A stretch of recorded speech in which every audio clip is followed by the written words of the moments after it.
بسم اللہ الرحمن الرحیم۔ دوستو، اگر آپ کاروبار کرتے ہیں، کاروبار میں ناکامی ہو جاتی ہے یا آپ کو دن بدن خسارے کی طرف آپ جا رہے ہیں، نقصان کی طرف آپ جا رہے ہیں، رزق میں بے برکتی ہے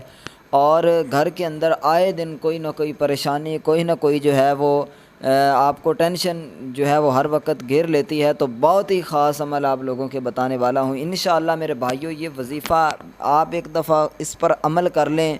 اللہ کے فضل و کرم سے آپ دیکھو گے کہ آپ کی یہ پریشانی، یہ مصیبت جو ہے کس طرح اس کا خاتمہ ہوتا ہے، کیونکہ یہ وظیفہ الحمدللہ اللہ تعالیٰ کے جو اسماء الحسنی ہے ان کا آپ کو ایک وظیفہ بتانے والا ہوں، اور اللہ تعالیٰ کے ناموں میں بہت ہی پاور رکھی ہوئی ہے۔ اگر ہم جتنے کامل یقین کے ساتھ، جتنے پکے یقین کے ساتھ ہم ان وظائف پر عمل کریں گے، ان کو پڑھیں گے، انشاءاللہ میرے بھائیوں اللہ کے فضل و کرم سے ہماری مصیبتیں، ہماری پریشانیاں بالکل ختم ہو جائیں گی۔ آپ جس بھی کام کو، بعض اوقات ایسا ہوتا ہے کہ کچھ لوگ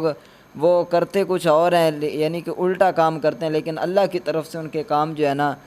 کہیں نہ کہیں سے ایسے ہو جاتے ہیں کہ ان کے کام سیدھے ہو جاتے ہیں۔ اور بعض اوقات ایسا ہوتا ہے کہ بندہ بڑی کوشش کرتا ہے کہ مجھے اس کام میں نفع ہو، لیکن نفع نہیں ہوتا، اس کو نقصان ہوتا ہے۔ تو وجہ یہی ہے انشاءاللہ کہ جب آپ ان وظائف پر عمل کرو گے تو اللہ کے فضل و کرم سے آپ جو بھی کام کرو گے کہیں نہ کہیں سے انشاءاللہ غیبی آپ کی ایسی مدد ہوگی کہ آپ جو ہے وہ اچھے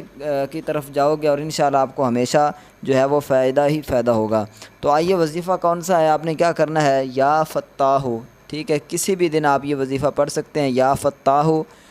71 ٹائم، ٹھیک ہے، 71 مرتبہ آپ نے اس کو پڑھنا ہے، یا فتاح، اور 71 مرتبہ یا علیم، ٹھیک ہے۔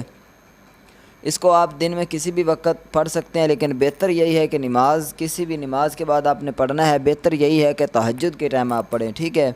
انشاءاللہ میرے بھائیو، یہ وظیفہ کرنے کے بعد آپ خود دعائیں دیں گے کہ یار کتنا کمال کا ہمیں وظیفہ بتایا ہے، اور انشاءاللہ اس وظیفے کی برکت سے آپ کے گھر کے اندر یہ پریشانیاں، مصیبتیں ختم ہو جائیں گی۔